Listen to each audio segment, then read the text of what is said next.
Chapter 2. In Search of Mr. Hyde. After dinner that evening, Mr. Utterson went into his office and unlocked a cupboard. He took out an envelope. It contained the will of Dr. Henry Jekyll, and was written in the doctor's own handwriting. "If I die, or if I disappear for more than 3 months," the will began, "I wish to leave everything I own to my dear friend Edward Hyde." This will had both worried and annoyed Mr. Utterson. To a lawyer, it was an unusual and dangerous kind of will. It was bad enough when Edward Hyde was only an unknown name, but now that the lawyer knew something about Hyde, the will worried him more than ever. It had seemed like madness before. Now it began to seem shameful. With a heavy heart, Mr. Utterson replaced the envelope in the cupboard, put on his coat, and went to see his old friend, Dr. Lanyon. Dr. Lanyon was enjoying his after-dinner coffee. "Come in, old friend," he cried. The two men had known each other since their school days. They sat for several minutes drinking coffee and talking companionably of this and that. At last, Mr. Utterson mentioned the thoughts that were worrying him. "I suppose, Lanyon," he said, "that you and I are Henry Jekyll's oldest friends." "I suppose so," said Dr. Lanyon, "but I don't often see him now." "Really?" said Mr. Utterson in surprise. "I thought you and he were interested in the same things." "We were at one time," said Dr. Lanyon, "but more than 10 years ago, Henry Jekyll became too, imaginative for me. He developed some strange, wild, unscientific ideas. I told him so, and I've seen very little of him since then." Mr. Utterson looked at his friend's red, angry face. "Only a disagreement about some scientific question," he thought. "It's nothing worse than that." Calmly he continued, "Did you ever meet a friend of Jekyll's? A man called Hyde?" "Hyde?" repeated Lanyon. "No, never."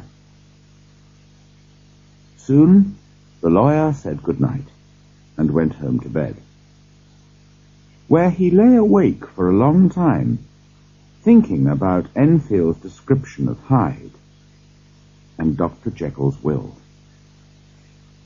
When at last he fell asleep, he was troubled by dreams. In his mind's eye, he saw a faceless man marching over the child's body. Then he saw his old friend Jekyll in bed, while the same faceless figure stood over him. The facelessness of that figure worried him deeply. "Very well, Mr. Hyde," said the lawyer to himself. "I will find you, and I will see your face for myself." During the next few weeks, Mr. Utterson spent many hours in the narrow street where Enfield had seen Hyde. He waited patiently near the mysterious door, hoping for a sight of Mr. Hyde. And one dry, clear winter night, he was successful. The street was empty and silent, and small sounds carried a long way. The lawyer heard footsteps. He stepped back into the shadows and waited. A short figure turned the corner and walked towards the mysterious door. Although Mr. Utterson could not see his face, he felt a strong, almost violent dislike for the stranger. Mr. Utterson stepped forward and touched him on the shoulder. "Mr. Hyde?" "Yes, that's my name," said the stranger coolly. "What do you want?" "I see that you're going in. I'm an old friend of Dr. Jekyll's. My name's Utterson. You must have heard my name. May I come in with you?" "Dr. Jekyll is not at home," replied Mr. Hyde. "How did you know me?" he added sharply. "First, let me see your face," replied the lawyer. Mr. Hyde hesitated for a moment. Then he stood under the streetlight, and the lawyer saw his face. "Thank you," said Mr. Utterson. "Now I shall know you again. It may be useful." "Yes," said Mr. Hyde, "it may indeed be useful. Here, too, is my address. You may need it one day." He gave the lawyer his address, which was in a poor part of London. "Good God," thought the lawyer. "Does Hyde know about Jekyll's will? Is that what he's thinking of?" But he said nothing. "And now," said Mr. Hyde, "how did you know me?" "You were described to me." "Who did that?" "I know people who know you." "Who?" asked Mr. Hyde sharply. "Dr. Jekyll, for example," said the lawyer. "He never told you!" cried Mr. Hyde in sudden anger. "Don't lie to me!" And before the lawyer could answer, he turned the key in the lock and disappeared into the house. Mr. Utterson stared at the closed door. "Why do I dislike him so much?" he said to himself. "Enfield was right. There is something evil about the man. Poor Henry Jekyll, I'm worried about you. Your new friend will mean trouble for you." Round the corner from the narrow street, there was a square of handsome old houses. One of these was Dr. Jekyll's house, and Mr. Utterson knocked at the front door. The servant answered and told him that Dr. Jekyll was not at home.